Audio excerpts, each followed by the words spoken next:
ओम नमः शिवाय, हर हर महादेव, जय महाकाल। आप सबको पता है सावन का बहुत ही पवित्र महीना चल रहा है। मेरे देव आदिदेव महादेव जी की कृपा सदैव आप भक्तों पर यूं ही बनी रहे, आपकी सारी मनोकामनाएं पूरी हो, यही मैं महादेव जी से प्रार्थना करता हूं। आप सबको पता है सावन का महीना विराम में आने वाला है, खत्म होने वाला है। उससे पहले पड़ रही है सावन मास की सबसे आखिरी एकादशी, जो कि इस पूरे दिन को बहुत ही पवित्र, बहुत ही सुंदर बनाती है। ठीक है, पूज्य गुरुजी की कथा से सुन करके और समझ करके जो स्वधा वाला उपाय है आप हमेशा करते हुए आए हो, लेकिन श्रावण मास की इस वाली एकादशी पर आपको कैसे इस उपाय को करना है जिससे कि आपकी सारी मनोकामनाएं पूरी होगी। केवल और केवल एकादशी के दिन ही इस उपाय को किया जाता है और ये वाला उपाय सभी को करना है इस बार, क्योंकि ये है आखिरी मौका। ठीक है, पूज्य गुरुजी की कथा से सुनकर समझकर बहुत अच्छे से बताऊंगा, परंतु उससे पहले आप सबसे एक छोटी सी गुजारिश करूंगा कि जो लोग पहली बार आए हैं चैनल को सब्सक्राइब जरूर करना और वीडियो को लाइक करके महादेव जी का कोई सा भी प्यारा नाम कमेंट बॉक्स में लिखना मत भूलिएगा।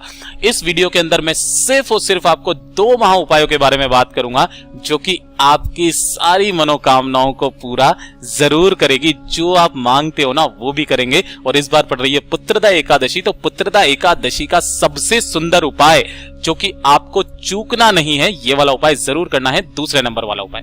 सबसे पहले बात करते हैं पहले वाले उपाय की तरफ। ठीक है, देखिए पहले वाले उपाय को आपको किसके लिए करना है। अगर आपको लगता है आपके जीवन में बहुत ही ज्यादा कष्ट है, तकलीफ है, परेशानियां हैं, परेशानियों ने आपको घेरा हुआ है, खत्म होने का नाम नहीं ले रही हैं, या फिर आपकी कोई मनोकामना है, कोई हृदय की बात है, मेरा बाबा आपकी सुन ही नहीं रहा है, उपाय करते करते थक चुके हो, तो मात्र एक बार इस उपाय को करना। ठीक है, देखिए एकादशी के दिन सुबह या शाम जब भी आप जाना चाहो इस वाले उपाय को कर सकते हो।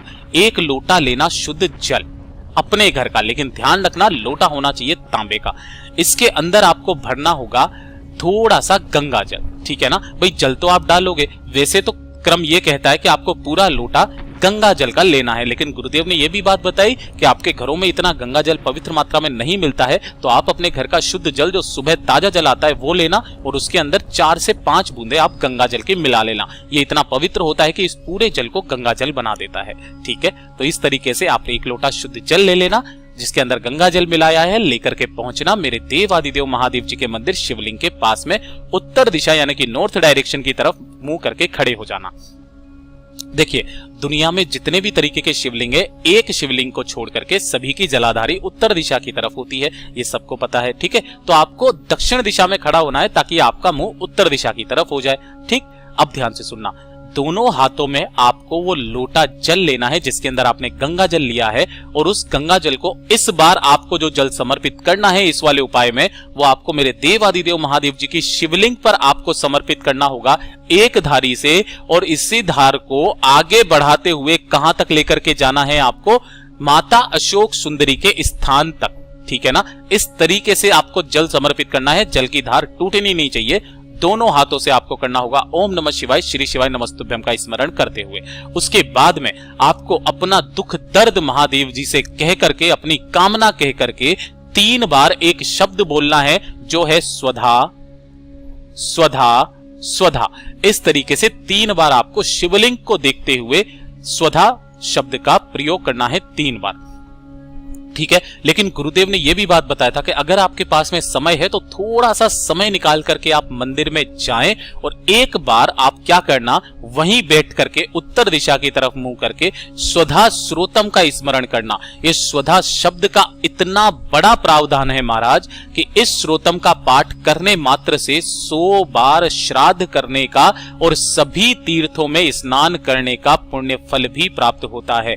तो जो स्वधा स्रोत होता है इसके अंदर पूरे 12 श्लोक होते हैं। आप इंटरनेट से डाउनलोड करके उन 12 श्लोकों का आपको यहां पर पाठ करना है शिवलिंग को देखते हुए।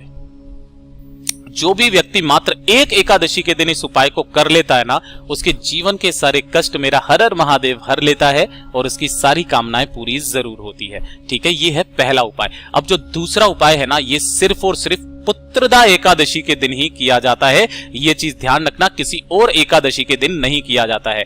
यह पुत्रदा एकादशी साल में सिर्फ 2 बार पड़ती है। एक पड़ती है सावन के महीने में, श्रावण का महीना जो चल रहा है, दूसरा पड़ती है पौष के महीने में। दूसरी कब पड़ती है? पोष के महीने में। तो आप किसी भी एक मतलब एकादशी के दिन इस वाले उपाय को करना, किन लोगों को करना है। ठीक है, देखिए जिनको भी पुत्र प्राप्ति की इच्छा है ना, पुत्र प्राप्ति की इच्छा के लिए आपको ये वाला उपाय करना होगा, चाहे आपकी शादी हुई या ना हुई। अगर आपकी शादी हो गई है, कोई पुत्र नहीं है, तो आपको ये वाला उपाय जरूर करना है, आपको निश्चय ही पुत्र की प्राप्ति होगी। ठीक है, लेकिन ये वाला उपाय सिर्फ और सिर्फ आपको पुत्रदा एकादशी के दिन ही करना है। ध्यान रखना, पूरे नियम के साथ करना। इसके लिए आपको करना क्या है, सबसे पहले आपको एक दीपक तैयार करना है।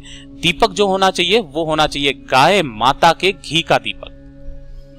ठीक है, और बत्ती लगाना गोल। तो एक तो दीपक आप तैयार करोगे किसका, मिट्टी का। ठीक है ना, दूसरा दीपक आप तैयार करोगे एक स्टील की कटोरी में, है ना। इसी कटोरी को पूरा गाय के घी से भरना और एक गोल बत्ती इसके अंदर अलग से लगाना। ठीक है ना, ये करना।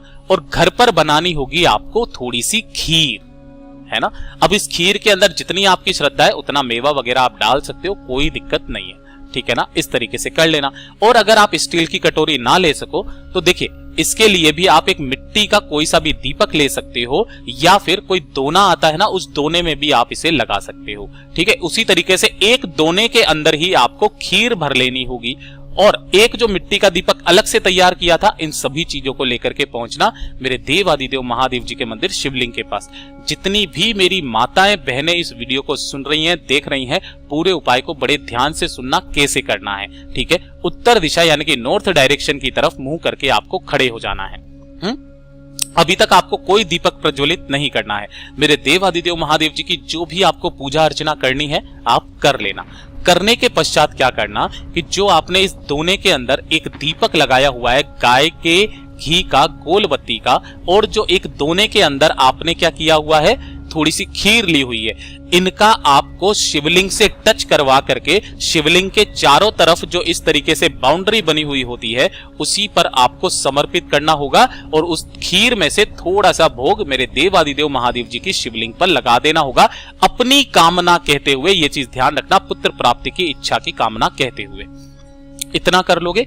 इतना करने के पश्चात आपको क्या करना है कि वहां पर जो भी शिवलिंग पर 2 बेलपत्र समर्पित हो, अगर नहीं है तो जब आप शुरुआत में गए हो, पूजा अर्चना कर रहे हो, तब आप 2 बेलपत्र वहां जरूर समर्पित करना किसी भी जगह पर शिवलिंग पर। ठीक है ना। और अगर आपके वहां पर पहले से ही बेलपत्र समर्पित है तो उनमें से आपको 2 बेलपत्र उठाने हैं। माताओं बहनों ध्यान से सुनना, 2 बेलपत्र आपको उठाने हैं। ठीक है, उनमें से एक बेलपत्र आपको खाना है, लेकिन खाना कहां पर है ये चीज ध्यान रखना। अब जो आपके पास में एक दीपक बचा है, इस एक दीपक को लेकर के महादेव जी की मंदिर की जो चौखट है ना, महादेव जी के मंदिर से जब आप बाहर निकलते हो तो चारों तरफ एक चौखट आती है बाहर, गेट के बाहर। यहां पर आपको खड़े होना है, शिवलिंग को देखते हुए उस एक बेलपत्र को आपको खाना है और एक बेलपत्र अपने पास रख लेना है। उस एक बेलपत्र को आपको खा करके जो आपने एक मिट्टी का दीपक लगाया है महादेव जी की शिवलिंग की चौखट पर आपको ये समर्पित कर देना है, दीपक को लगातार लगा देना है और अपने घर पर वापस चले आना है। अब जो दूसरी वाली बेलपत्री है, उस दूसरी वाली बेलपत्र को आपको अपने पति को खिला देना है। ठीक है, ध्यान रखना, पुत्रदा एकादशी के दिन जो भी स्त्री नारी महिला इस वाले उपाय को कर लेती है ना, और उसके बाद में जो उसकी संतान होती है वो एकदम गुणवान होती है, बुद्धिमान होती है और पुत्र प्राप्ति की उसको इच्छा भी होती है। अगर उसके कोई सी भी इस तरीके की समस्या है कि गर्भधारण नहीं हो सकता, बच्चा नहीं ठहरता, कुछ नहीं होगा, आपको पुत्र प्राप्ति की कामना जरूर पूरी होगी। सिर्फ और सिर्फ पुत्रदा एकादशी के दिन इस उपाय को किया जाता है, जो कि साल में सिर्फ 2 बार पड़ती है। पूज्य गुरुजी ने जैसा अपनी कथा में बताया वैसा आसान भाषा में आपको बताने का संपूर्ण प्रयास किया। वीडियो पसंद आया हो तो लाइक जरूर करना, चैनल को सब्सक्राइब जरूर कीजिएगा।